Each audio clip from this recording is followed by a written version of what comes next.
Movie camera The Italian Narcos and the Van Goghs, from Naples to Dubai. The $2 billion empire of Raffaele Imperiale. August 4, 2021. Dubai. Inside a $15 million villa, surrounded by golden paintings and portraits of Pablo Escobar, a man is having dinner with his family when the police storm in.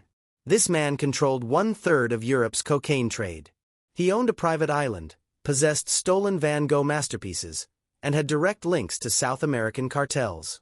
His name is Raffaele Imperiale. And this is his story. I'm Alex Neri.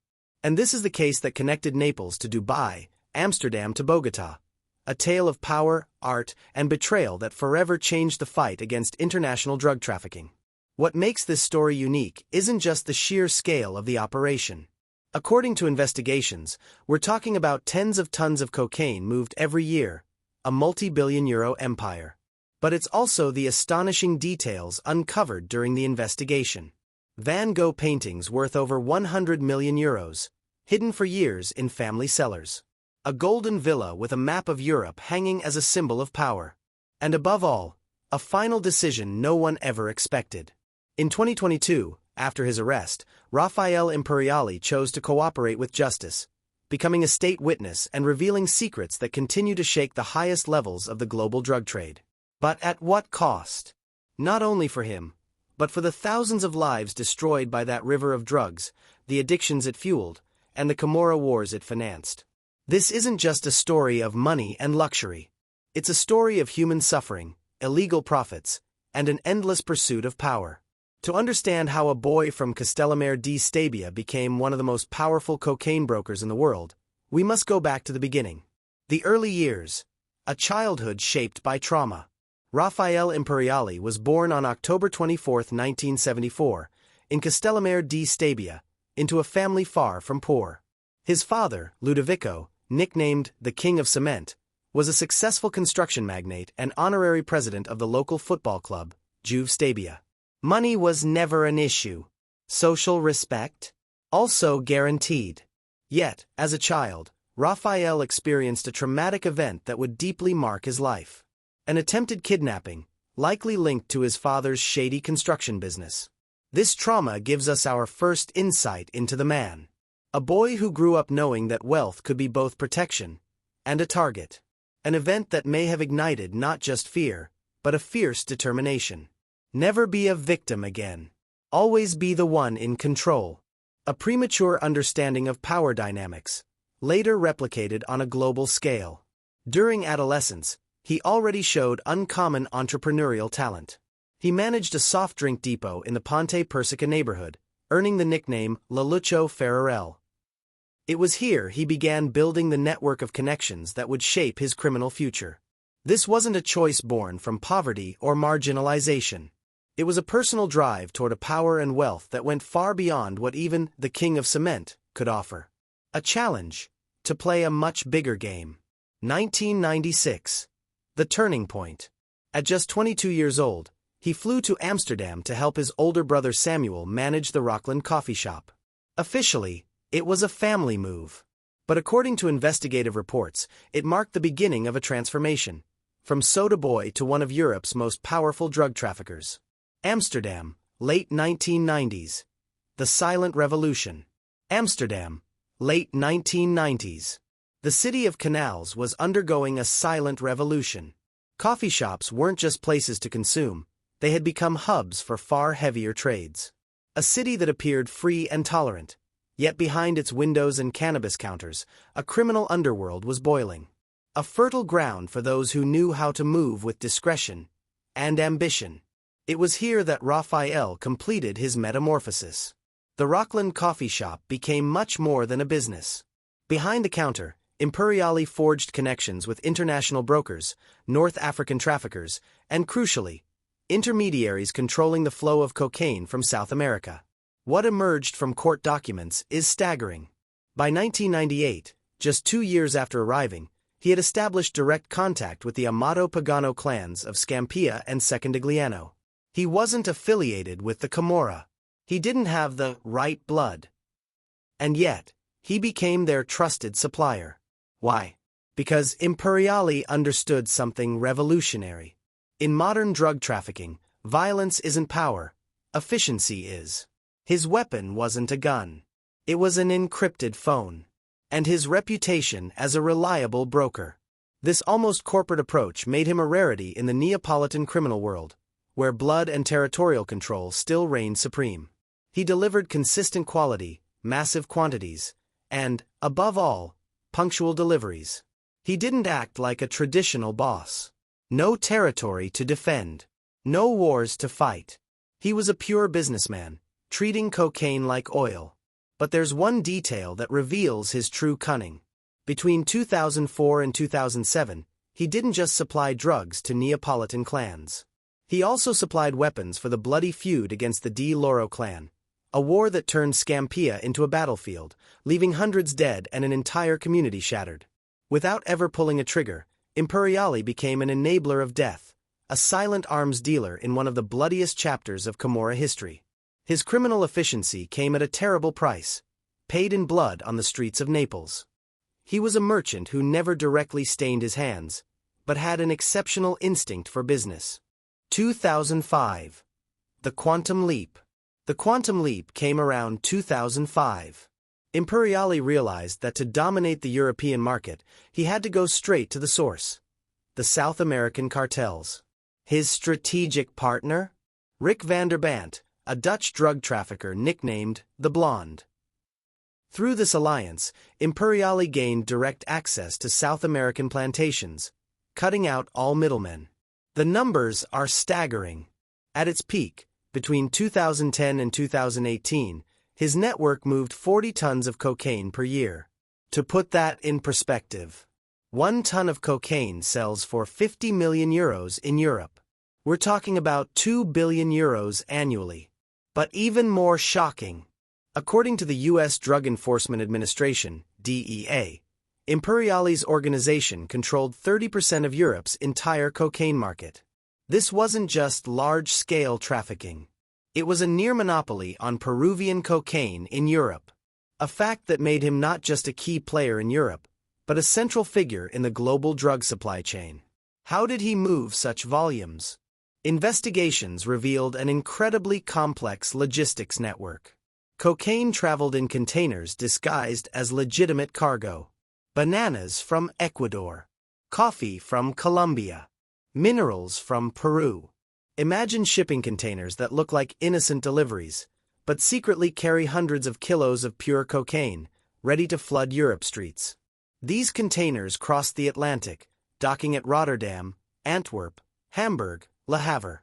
But Imperiale didn't stop at Europe. He had contacts in Australia, Japan, Canada. He built a multinational drug empire with branches across continents.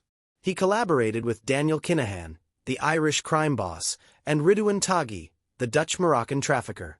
This alliance formed what the DEA calls one of the 50 most powerful cartels in the world. These weren't casual partnerships. They were strategic alliances, almost a cartel of cartels, proving Imperiale's ability to build a trusted, global criminal network that transcended culture and geography. We're no longer talking about local crime. We're talking about an organization that rivals the Mexican and Colombian cartels. The Van Gogh heist. The empire's cracks. Every empire has its cracks. And for Imperiale, the crack had a name. Vincent van Gogh. December 14, 2002. Amsterdam. 2 armed men storm the Van Gogh Museum. In just 3 minutes, they steal 2 masterpieces. Beach at Scheveningen, and Congregation leaving the Reformed Church in Noonan. The heist was flawless, fast, surgical. How could artworks worth over 100 million euros vanish without a trace? For 14 years, the paintings remained one of the art world's greatest mysteries. Until September 30, 2016. That day, investigators searching a villa in Castellamare, owned by the Imperiale family, made a discovery that changed everything. Hidden behind a specially built wall, the 2 stolen Van Goghs. How did they get there? Imperiale didn't commission the theft. But around 2004, he bought the paintings on the black market for 350,000 euros, a laughable sum for a man of his wealth. For Imperiale, these weren't investments. They were trophies. Symbols of the power he had accumulated. Proof of how high he had climbed. An almost pathological attempt to legitimize his status, to rise above mere criminality. And there's a telling detail. He loved showing them to trusted guests, proudly telling how he'd obtained them. He was so convinced of his invincibility that he never imagined anyone would find them. The discovery turned Imperiale from a shadowy figure into a global celebrity. The media dubbed him the boss of the Van Goghs. It was publicity he couldn't afford. But by then, it was too late. Ironically, the art he coveted as a symbol of power became the trigger of his downfall, exposing him to a global spotlight his carefully invisible operations could never have allowed. Dubai, the golden refuge. With half of Europe hunting him, in 2016, Imperiale made a decision. He fled to Dubai. The emirate had become a golden refuge for high-level criminals. No extradition treaties. Opaque banking. Unlimited luxury, with no questions asked. Dubai, with its non-extradition policies and discreet financial system, had become the free port of choice for drug lords worldwide, a place where opulence was normal and curiosity was rare. He assumed the identity of Antonio Rocco, a real estate entrepreneur. He bought a $15 million villa in one of the most exclusive neighborhoods, overlooking skyscrapers and the Persian Gulf. But it wasn't just the house that was impressive, it was his entire lifestyle. Investigations revealed he spent €400,000 per month. In just 3 years, he burned through over €7 million on luxury. Private jets. Luxury yachts. Shopping sprees in Dubai Mall's most expensive boutiques. The villa's interiors were a spectacle of gold and marble, Persian rugs worth hundreds of thousands, and, of course, the art. Golden-framed portraits of Pablo Escobar. Maps of Europe and Amsterdam. Even an autographed canvas from Miss Universe 1994. It was like a museum dedicated to his criminal life. Despite years away from Italy, he never forgot his roots. He hosted dinners for fellow Italians. Spoke only in Neapolitan. Kept photos of Castellamare in his bedroom. But beneath the luxury, fear. Encrypted phones. Frequent car changes. Bodyguards. Former soldiers. Paranoia was his constant companion. Every shadow, every sound, every suspicious glance was a warning. Sleeping in luxury, but waking up in fear. An invisible price for an illusion of freedom. Living in splendor, always looking over his shoulder. The fall. August 4, 2021. The Golden Kingdom ended on August 4, 2021, at 8:30 p.m. Imperiale was having dinner on the terrace with his wife and 4 children when cars pulled up outside the villa. Dozens of agents surrounded the property. No violence. No shouting. They announced his arrest with almost British professionalism. Not a Hollywood raid, but the quiet, efficient work of Dubai police, ending a golden reign without a single shot. The man who had controlled tons of cocaine was handcuffed, wearing only a simple white t-shirt. After 7 months of complex diplomatic negotiations, an agreement was reached. Italian Justice Minister Marta Cartabia applied relentless pressure, turning a police case into a matter of state, proving that even in luxury sanctuaries, international justice can break through. On March 25, 2022, he landed at Rome Fiumicino Airport, escorted by Carabinieri. The man who lived like a prince now wore an orange prison jumpsuit. Waiting for him. Multiple trials. The most serious, drug trafficking and mafia association, with an 18-year sentence already issued in absentia. But Imperiale played his cards immediately. He signaled he was willing to cooperate with justice. A move no one expected. He wasn't a low-level mafioso abandoned by his organization. He was a boss at the top, with immense resources. And yet, he chose to become an informant. Thanks to his cooperation, and the return of the Van Gogh paintings, his sentence was reduced to 8 years and 4 months. This decision sparked controversy. It showed how, at the highest levels, even justice can be negotiated, where a treasure of art can buy years of freedom. Still heavy, but far lighter. The full confession. December 2022. In December 2022, Imperiale made a decision that shook the international drug world. He chose to fully cooperate with justice. This wasn't a light-hearted choice. It meant breaking forever with his past, and putting his own life, and his family's, at risk. For a man with ties to the world's most violent cartels, this was a death sentence. A move without precedent, leaving everyone stunned. Imperiale wasn't a discarded subordinate. He was a boss still at the top. His choice. A gamble on his own life and freedom. Was it the desperate act of a man cornered? Or a rare, dangerous awakening to the evil he'd committed? Only time will tell. But the revelations were explosive. He didn't just confirm what was already known. He exposed never-before-seen secrets. Names never heard before. Events that rewrite our understanding of global drug trafficking. One of the most shocking revelations? His links to corrupt law enforcement. He admitted he had access to Interpol archives through bribed contacts. A chilling disclosure that shook international institutions. Imagine a drug lord who knew in advance about police operations. Who had the names of investigators. The locations of informants. This allowed him to stay ahead of anti-drug raids, anticipate arrests, and eliminate threats. He also revealed the disappearance of a 15-ton cocaine shipment, worth €750 million, headed to Australia, intercepted by rival traffickers. A mystery never solved, proving that even the most sophisticated empire has vulnerabilities. A fascinating cold case in the drug world, showing that no amount of money is ever truly safe in organized crime. His revelations led to new arrests across Europe. In 2024, Giovanni Fontana, one of his top collaborators, was convicted. More importantly, his testimony is helping reconstruct the complete map of European drug trafficking over the last 20 years. What strikes prosecutors is the sincerity of his remorse. He doesn't minimize. He doesn't play the victim. He admits he ruined thousands of lives, fueled addiction, and funded wars that caused hundreds of deaths. October 2024. The final sentence. In October 2024, Imperiale received a new sentence. 15 years and 8 months for drug trafficking and mafia association, separate from his earlier plea deal. The Naples court also ordered the confiscation of a vast fortune. Among the seized assets, an artificial island off the coast of Dubai, part of the World Islands Project, valued at €10 million.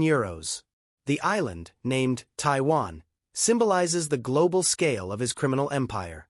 Also seized, apartments in Rome, Milan, and Naples, villas in Spain, companies in the Netherlands, bank accounts across the globe.